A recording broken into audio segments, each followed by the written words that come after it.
I had a rather interesting haircut on Tuesday where I feel I learned something about myself. I mentioned to the guy that I was studying film and TV production, and when he asked me what my favourite films were, I mentioned Lord of the Rings. Because Lord of the Rings is the fucking best. And then he told me that he didn't rate Tolkien as a writer, and in that moment I realised you can insult me and who I am and what I do, and I will probably laugh it off. But if there's one thing you never do, you never insult my fandoms.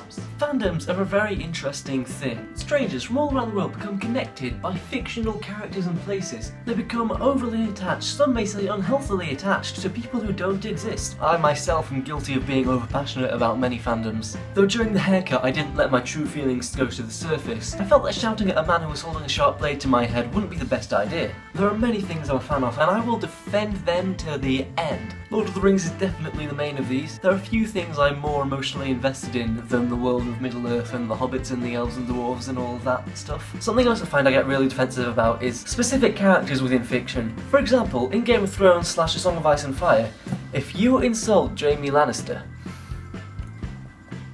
you will have me to answer to. I know that's not a very scary thought. I've found myself in situations before where I've been discussing Game of Thrones with friends and they've said they still don't like Jaime Lannister even after his redemption arc from season 3, and they are wrong. Jaime is the fucking best. Okay, maybe he slept with his sister. I can't really defend him on that point. The truth is, he's a gods be damned honourable man. He had a tortured past. He made mistakes. We all do. Not all of them involving incest, but this started out as a video about defending fandoms, and now I'm talking about incest. Isn't that always the way? Basically, don't insult my fandoms, and especially don't insult Lord of the Rings. And if you are the hairdresser I had on Tuesday and you've somehow found this video, yeah, you the one who said that you didn't rate Tolkien as a writer. Tolkien didn't just write a book. Tolkien created an entire fucking universe, from the start of the Silmarillion to the end of the Lord of the Rings, and after and in between. It's not just storytelling, it's a fucking complete mythology. It is an entire world that he has fabricated out of his mind and put together, including the fucking creation of the world. He basically made up the entire history of the fucking Earth with intricate storytelling, complex plot lines, and if you've ever seen Lord of the Rings and thought, oh, these characters are a bit two-dimensional, read the fucking Silmarillion, bitch.